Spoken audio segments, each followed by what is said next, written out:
وبركاته. الحمد لله رب العالمين، والصلاة والسلام على سيد المرسلين وعلى آله وأصحابه أجمعين.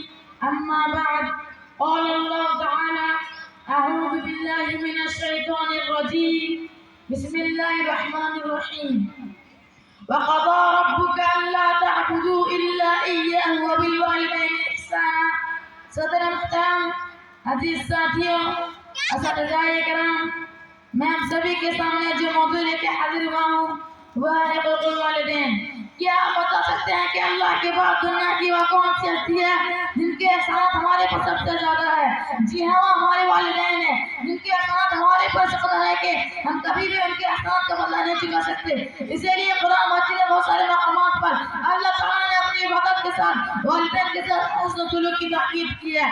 15 پارے اور سورہ اسرائیل نمبر 1 میں اللہ تعالیٰ فرماتا ہے: وَقَضَىٰ رَبُّكَ أَلَّا تَعْبُدُوا إِلَّا إِيَّاهُ وَبِالْوَالِدَيْنِ إِحْسَانًا۔ تمہارے رب نے فیصلہ کر دیا ہے کہ صرف اسی کی بات کرو اور والدین کے ساتھ حسن سلوک کرو۔ پھر اللہ تعالیٰ نے والدین کے حقوق کی مزید وضاحت کرتے ہوئے فرمایا: إِمَّا يَبْلُغَنَّ عِندَكَ الْكِبَرَ أَحَدُهُمَا أَوْ كِلَاهُمَا فَلَا تَقُل لَّهُمَا أُفٍّ وَلَا تَنْهَرْهُمَا وَقُل لَّهُمَا قَوْلًا كَرِيمًا۔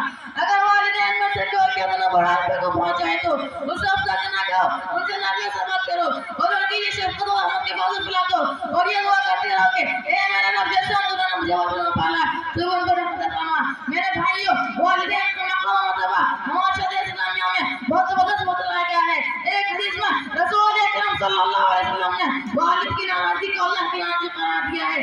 ایک مرتبہ اللہ کے رسول صلی اللہ علیہ وسلم سے کسی نے پوچھا کہ اے اللہ کے رسول، میرے اچھے سلوک کا سب سے زیادہ حقدار کون ہے؟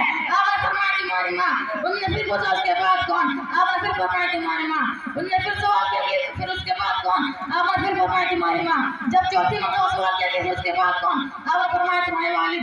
ایک حدیث میں رسول اکرم صلی اللہ علیہ وسلم فرماتا ہے کہ جنت میرے قدموں کے پاس ہے۔ میرے بھائیوں، ایک حدیث میں اللہ کے رسول صلی اللہ علیہ وسلم اس شخص کو دعا کی ہے جو شخص اپنے والدین کو بڑھاپے کی حالت نہ پائے اور ان کو خدمت کر کے اپنے آپ کو جنت سے مستحق نہ بنا سکے۔ میرے بھائیوں، ان تمام حدیث سے پتہ چلتا ہے کہ والدین کی خدمت کرنا، ان کی اطاعت و فرمانبرداری کرنا، ان کے ساتھ نرمی و شفقت سے گفتگو کرنا، خاص طور سے وہ بڑھاپے کو پہنچ جائے تو ان کی خدمت کرنا ایک مسلمان اولاد کی ذمہ داری ہے اور یہ عمل انشاءاللہ انسان کو جنت سے مستحق بنا دے گا۔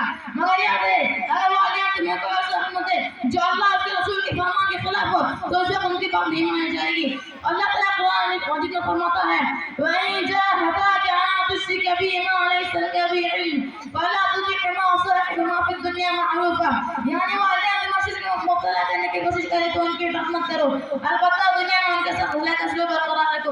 اللہ تعالیٰ سے دعا ہے کہ ہم تمام مسلمانوں کو والدین کی خدمت کرنے کی توفیق عطا فرمائے۔ آمین۔ وآخر دعوانا الحمد للہ رب العالمین۔ السلام علیکم۔